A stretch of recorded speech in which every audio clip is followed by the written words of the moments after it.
وما تلك بيمينك يا موسى قال هي عصاي أتوكل عليها وأهش بها على غنمي ولي فيها مآرب أخرى قال ألقها يا موسى فألقاها فإذا هي حية تسعى قال خذها ولا تخف سنعيدها سيرتها الأولى واضم يدك إلى جناحك تخرج بيضاء من غير سوء آية أخرى لنريك من آياتنا الكبرى اذهب إلى فرعون إنه طغى صدق الله العظيم.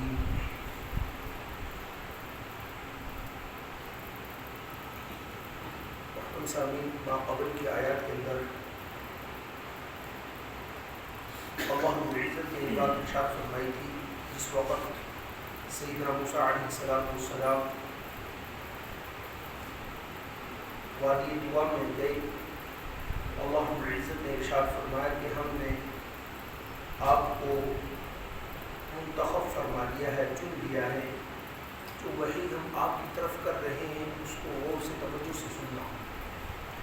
اس کے بعد فرمایا کہ میں ہی الہ ہوں, میرے علاوہ کوئی معبود برحق نہیں, لہذا عبادت میری کی جائے اور میری یاد کے لیے نماز قائم کرنی ہے. یہی حکم اللہ رب العزت نے سورہ عنکبوت آیت نمبر 45 کے اندر اللہ کے پیغمبر نے اللہ رب العزت نے اپنے پیارے حبیب صلی اللہ علیہ وسلم کو دیا. کیا فرمایا؟ اتل ما اوحی الیک من الکتاب واقم الصلاۃ ان الصلاۃ تنہی عن الفحشاء والمنکر. اے پیارے حبیب صلی اللہ علیہ وسلم, جو کتاب ہم نے آپ کی طرف وحی کی ہے آپ اس کی تلاوت کیجیے. وَأَقِمِ الصَّلَاةَ, نماز قائم کیجیے. إِنَّ الصَّلَاةَ تَنْهَى عَنِ الْفَحْشَاءِ وَالْمُنکَرِ, اس لیے کہ نماز ہر قسم کی برائیوں سے, بے حیائی سے روکتی ہے. تو یہاں پر بھی اللہ رب العزت نے موسیٰ علیہ السلام کو حکم دیا کہ نماز قائم کرو میری یاد کے لیے, اور پھر حکم دیا کہ قیامت برپا ہوگی. قیامت کا علم صرف اللہ رب العزت کو ہے, کسی کو اللہ پاک نے اس کو تعین نہیں بتلایا. کیوں برپا ہوگی, فرض و غائب کیا ہے, قیامت کی غائب کیا ہے, کیوں برپا ہوگی؟ تاکہ ہر شخص کو اس کے اعمال کا بدلہ دیا جائے, ہر نیک کو ہر برے کو. اس لیے قیامت برپا ہوگی. اور فرمایا کہ جو قیامت کے ممکن ہیں وہ آپ کو نہ روک لے. بہت سارے قیامت کے ممکن ہیں, لہذا وہ اپنے نفسانی خواہشات کی اتباع کرتے ہیں, پیروی کرتے ہیں, تمہیں بھی وہ اپنے پیچھے نہ لگا لیں. آج کی آیت کے اندر یہ کلام چل رہا تھا. اللہ رب العزت نے سیدنا موسیٰ علیہ السلام سے پوچھا کہ آپ کے ہاتھ میں کیا ہے؟ اس کا جواب تو صرف یہی تھا کہ باری تعالیٰ میرے ہاتھ میں لاٹھی ہے, بس. اللہ پاک نے جب پوچھا کہ آپ کے ہاتھ میں کیا ہے تو اس کا جواب سمپل سا یہ تھا کہ سیدنا موسیٰ علیہ السلام عرض کرتے کہ باری تعالیٰ میرے ہاتھ میں عصا, لاٹھی ہے.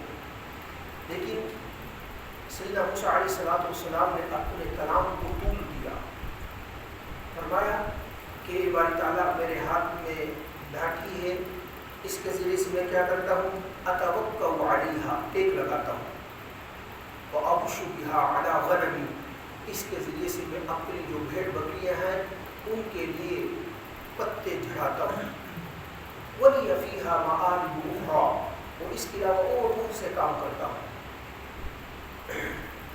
اللہ رب العزت کو تو علم تھا. اللہ رب العزت تو ازل سے ابد تک ہر چیز کو جانتے ہیں. انسان کی پیدائش تو بہت پہلے بعد میں ہوتی ہے, اللہ تو بہت پہلے اس کی ہر چیز سے واقف ہے.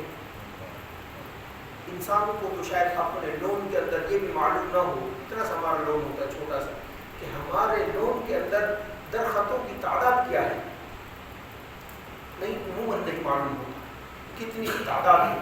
اللہ رب العزت کی ذات تو وہ ہے کہ ان درختوں پر لگے ہوئے پتوں کی تعداد کو بھی جانتے ہیں, اور ان درختوں پر لگے ہوئے پتے جس وقت موسم خزاں آتا ہے اس پر جو پتے گرتے ہیں وہ گرتے ہوئے کتنی جو پلٹیاں کھاتے ہیں, اللہ کی ذاتوں کو بھی جانتی ہے. ہر چیز سے واقف اللہ کی ذات ہے. پھر اللہ رب العزت نے کیوں سوال کیا؟ علماء مفسرین فرماتے ہیں اس لیے سوال کیا کہ حضرت موسیٰ علیہ السلام کو بھی یقین ہو جائے. کیوں؟ اس لیے کہ ابھی اس جو عصا ہے، لاٹھی ہے، اس کی ہیئت تبدیل ہونے والی ہے. اس کی جو ابھی جو ہیئت ہے، شکل و صورت کس کی ہے؟ ابھی لاٹھی کی، عصا کی. ابھی اس نے اژدہا بننا ہے، سانپ بننا ہے. یہ نہ ہو کہ موسیٰ علیہ السلام ڈر جائے کہ رات تھی، یہ میں نے کہیں وہ لاٹھی سمجھ گئے کہ انسان کو تو نہیں پکڑ لیا. اس لیے یقین دلانے کے لیے اللہ رب العزت نے موسیٰ علیہ السلام پوچھا بھائی بتاؤ کیا ہے تمہارے ہاتھ میں؟ تو عرض کیا ہے باری تعالیٰ میرے ہاتھ میں کیا ہے؟ عصا ہے. اتوکل علیہا، اس کے ذریعے اس میں ٹیپ لگاتا ہوں. عموماً آپ نے دیکھا نا لوگ ٹیپ بھی لگا لیتے ہیں. اور یہ جو بکریاں چراتے ہیں نا گاؤں دیہات کے اندر، یہ اس عصا کے اوپر ایک لوہا بھی لگا دیتے ہیں. پھر بعض تو اس کے ذریعے سے پتے جھڑاتے ہیں، بعض چھوٹی چھوٹی جو آگے درختوں کی ٹہنیاں ہوتی ہیں نا، کچی کومبلیں دن بھر لگی ہوتی ہیں، ان کو کاٹتے ہیں تو تاکہ اپنے مال مویشیوں کے لیے جو ہے نا چارہ. تو یہاں سے یہ بات بھی معلوم ہوئی کہ سیدنا موسیٰ علیہ السلام بھی انہوں نے بھی بکریاں چرائی ہیں. سیدنا شعیب علیہ السلام نے 10 سال خدمت کی ہے، وہاں پر بکریاں چرائی ہیں. سرکار دو عالم صلی اللہ علیہ وسلم اس وقت ہجرت فرما کر مدینہ منورہ تشریف لائے نا. اللہ کے نبی صلی اللہ علیہ وسلم نے مدینہ منورہ میں بکریاں نہیں چرائی. صحابہ کرام اللہ کے نبی صلی اللہ علیہ وسلم نے فرمایا کہ ہر نبی نے بکریاں چرائی ہیں، ہر نبی نے بکریاں چرائی ہیں. صحابہ نے اس وقت پوچھا یا رسول اللہ صلی اللہ علیہ وسلم کیا آپ نے بھی؟ کیوں آپ صلی اللہ علیہ وسلم مدینہ میں آ کر تو بکریاں نہیں چراتے تھے؟ اللہ کے نبی صلی اللہ علیہ وسلم نے ہاں میں نے بھی مکے والوں کی چند ٹکوں پر بکریاں چرائی ہیں. موسیٰ علیہ السلام کیا فرمایا؟ عرض کیا کہ میں اس کے ذریعے سے ٹیپ بھی لگاتا ہوں اس کے اوپر اور پتے بھی جھڑاتا ہوں اپنی بکریوں کے لیے، بھیڑ بکریوں کے لیے. وَلِيَ فِيهَا مَآرِبُ أُخْرَىٰ، اور بہت سارے کام کرتا ہوں. کیا کام ہے؟ عصا کا کیا کام ہوتا ہے؟ انسان موذی جانور سے حفاظت کے لیے عصا کو رکھتا ہے، لاٹھی کو رکھتا ہے. کوئی بچھو، کوئی آج کل جس طرح گرمیاں ہیں سانپ نکل آتا ہے، یا اسی طرح کسی آپ خطرناک جگہ پر جا رہے ہیں تو کہیں شیر آ جائے، چیتا آ جائے وغیرہ وغیرہ. آج کل یہ جو گیدڑ ہے نا، یہ بھی گیدڑ نہیں رہے. میں آپ کو حقیقت بات بتا رہا ہوں، کھانے کے لیے جنگل میں کوئی چیزیں کم رہ گئی ان کے لیے، یہ گیدڑ نہیں رہے. یہ بھی انسانوں کو پڑ جاتے ہیں. بہت سارے دیہی علاقوں میں یہ واقعات کہ یہ گیدڑ انسانوں کو کاٹنے کے لیے بڑھتے ہیں. اسی طرح آپ نے دیکھا نا جو اب عموماً جو بکریاں چراتے ہیں وہ اپنی لاٹھی کو کندھے پر رکھتے ہیں، اپنے سامان اس لاٹھی پر پیچھے باندھ دیتے ہیں. اسی طرح موسیٰ علیہ السلام وَلِيَ فِيهَا مَآرِبُ أُخْرَىٰ، اس کے ساتھ میں اور بہت سارے کام کرتا ہوں.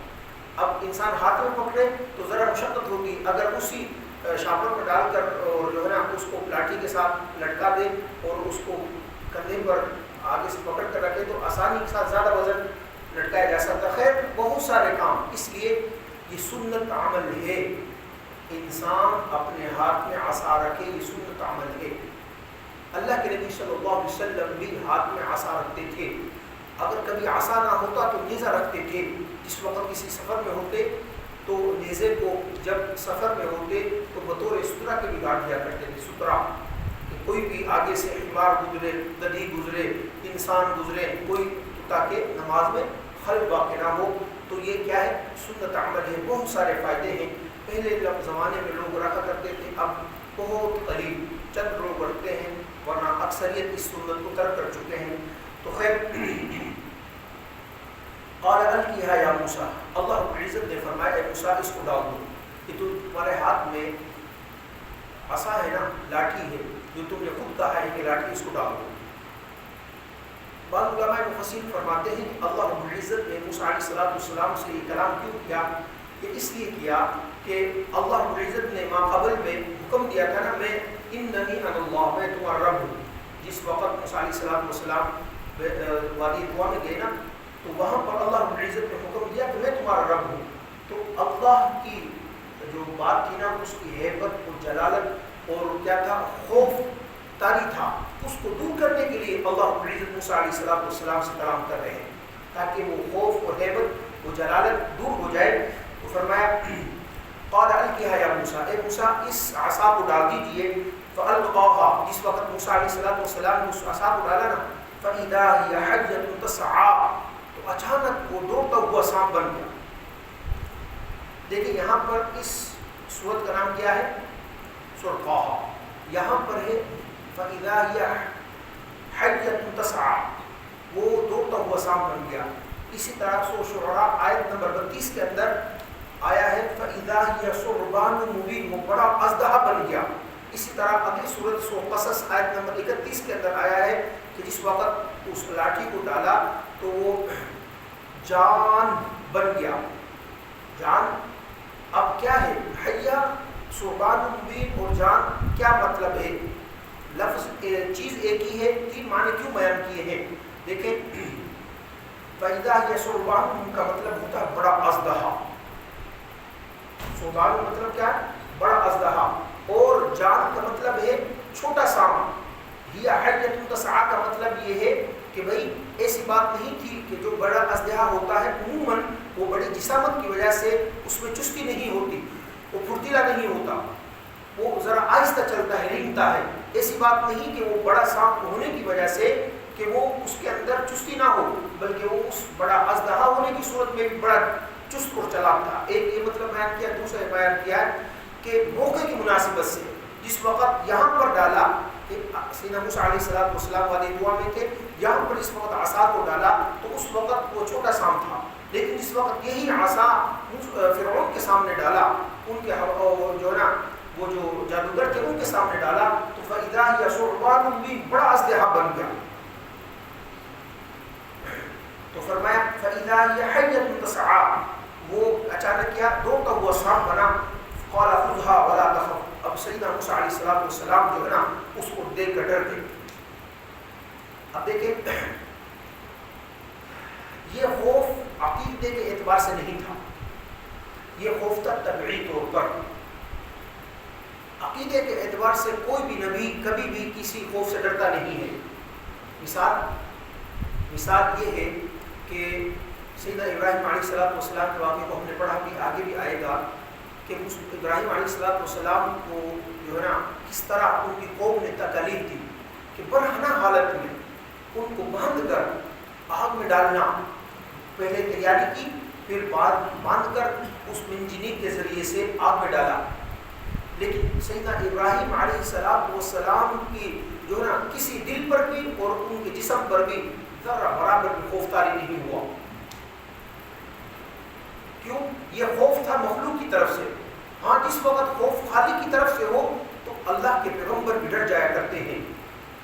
جس طرح یہاں پر سیدنا موسیٰ علیہ السلام ڈر گئے. اور روایتوں میں آتا ہے، صحیح مسلم کی روایت کے اندر ہے کہ جس وقت کالی آندھی آتی نا، اللہ کے نبی صلی اللہ علیہ وسلم کبھی گھر کے اندر جاتے، کبھی باہر آتے.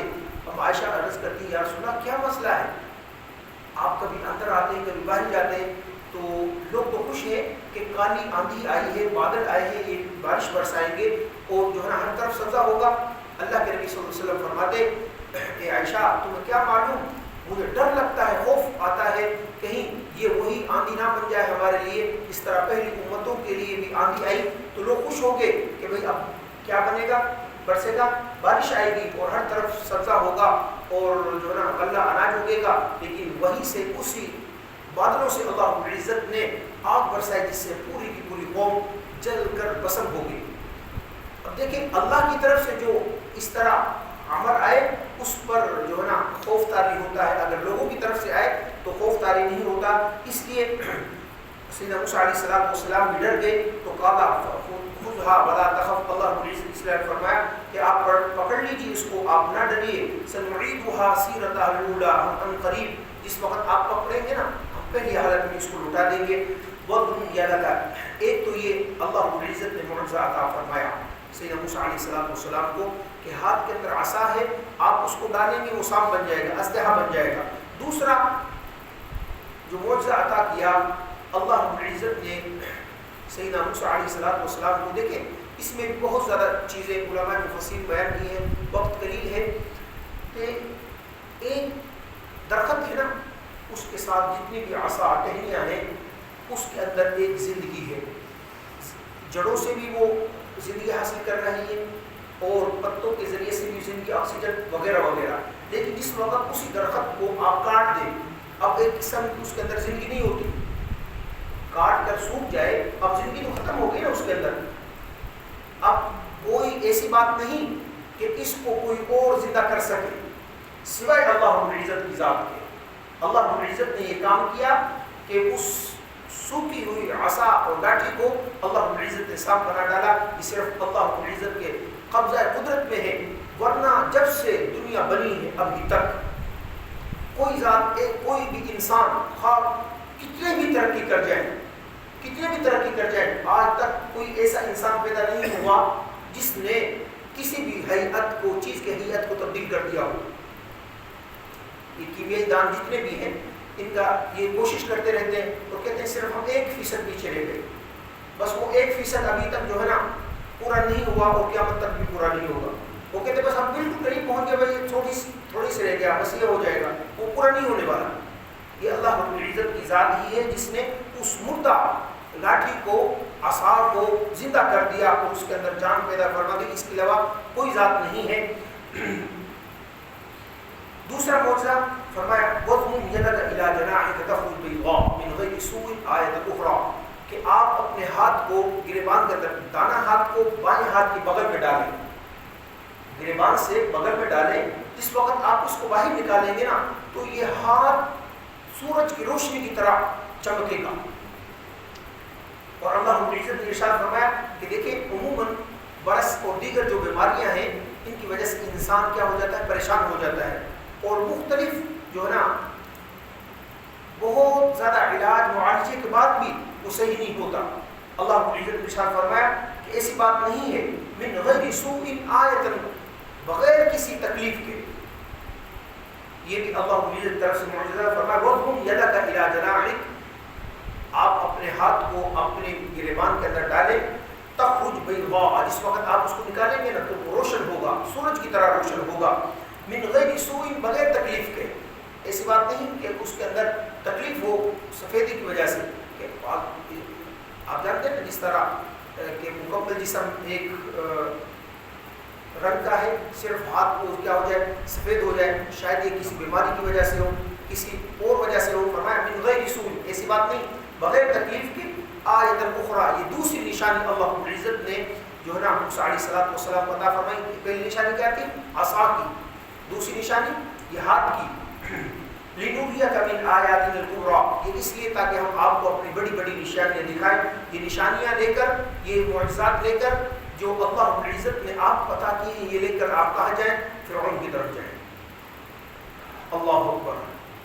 معجزہ اور کرامت میں فرق ہے. پہلے تو یہ سمجھیے کہ معجزہ من جانب اللہ ہوتا ہے، انسان کے اور انبیاء علیہ السلام کے قبضہ قدرت میں نہیں. جب بھی کسی بھی اللہ کے پیغمبر کے کسی بھی جو ہے نا قوم نے مطالبہ کیا ہے نا تو اللہ کے ہر نبی نے یہ کہا ہے کہ اللہ کی بارگاہ میں عرض کروں گا. خلاف جو ہے نا چیز، طبیعت کے خلاف جو چیز ہوتی ہے اس کا صادر ہو جانا، اگر وہ اللہ کے نبی کے ہاتھ پر ہو تو اس کو معجزہ کہتے ہیں، اگر اللہ کے ولی کے ہاتھ پر ہو تو اس کو کرامت کہتے ہیں. دونوں کا انکار نہیں کیا جا سکتا، لیکن بہت سارے لوگ ہیں انکار کرتے ہیں، معجزات کا بھی انکار کرتے ہیں اور جو ہے نا کرامتوں کا بھی انکار کرتے ہیں. انکار نہیں کیا جا سکتا. اللہ کی طرف سے یہ کام ہوتا ہے. اب ظہور کبھی اللہ کے نبی کے ہاتھ پر ہوتا ہے تو وہ معجزہ ہوگا، کبھی اللہ کے ولی کے ہاتھ پر ہوتا ہے تو کرامت ہوگی. اب دیکھیں یہ تمام کے تمام جو کام ہیں وہ سیدنا موسیٰ علیہ السلام کے خیر کے عادت کے خلاف ہوئے تو یہ معجزات ہیں، یہ اللہ رب العزت کی طرف سے عطا کرتا ہے. اب اللہ کے جو ولی ہیں ان میں پہلے بی بی مریم کا آپ تذکرہ کر لیجیے. کہ سیدنا زکریا علیہ السلام کی جو ہے نا کفالت میں تھی بی بی مریم، جہاں پر وہ تھی باہر سے تالے لگا کر جاتے تھے سیدنا زکریا علیہ السلام، لیکن آتے تالے کھولتے تو وہاں پر بے موسمی پھل پاتے. تو سیدنا مریم نے ان سے یہی فرمایا، اس وقت پوچھا کہ بھئی کہاں سے؟ اللہ رب العزت کی طرف سے. اسی طرح سیدنا سلیمان علیہ السلام کے ایک صحابی ہیں ان سے سیدنا سلیمان علیہ السلام فرمایا کہ وہ ملکہ بلقیس ہے نا، اس کا تخت میرے سامنے آنا چاہیے۔ اب جن سے کہا تو انہوں نے کہا کہ ہاں اتنے وقت میں، قرآن کریم سورۃ نمل کے اندر اس کا تذکرہ ہے، انہوں نے کہا کہ اتنی دیر میں آپ کے پاس لے آؤں گا کہ آپ جو ہے نا قبل ان یرتد الیک طرفک، ایک یہ ہے قبل ان تقوم من مقامک، آپ اپنی جگہ سے اٹھ کر کھڑے ہوں گے نا، اتنے وقت میں آپ کی طرف لے آؤں گا۔ لیکن جس کو علم دیا گیا تھا، علم نور اللہ کی طرف سے علم دیا گیا تھا، انہوں نے کہا قبل ان یرتد الیک طرفک، آپ اپنے آنکھ بند کر کے کھولیں گے، آپ کے سامنے ملکہ بلقیس کا وہ نا تخت ہوگا جس کی مسافت کیا تھی، 1 مہینے کی تھی۔ اب وہ اس صحابی کے حد پر صادق ہوا، تو یہ اولیاء اللہ کی کیا ہے کرامت ہے، دونوں کا انکار نہیں کیا جا سکتا۔ یہ دونوں معجزات دیے اللہ رب العزت نے اپنے پیارے حضرت موسیٰ علیہ السلام کلیم اللہ کو، اور فرمایا اذهب، جائیے الی فرعون، فرعون کی طرف، انه طغى، بے شک وہ کیا ہو گیا ہے، سرکش ہو چکا ہے۔ اس نے کیا دعویٰ کر دیا ہے، انا ربکم الاعلی، میں تمہارا سب سے بڑا رب ہوں۔ باقی واقعہ آگے آئے گا۔ اللہ رب العزت سے دعا ہے کہ اللہ پاک مجھے اور آپ کو قرآن کریم کے اوامر پر عمل کرنے کی توفیق عطا فرمائے، نواحس بچ کر زندگی گزارنے کی توفیق عطا فرمائے، آمین۔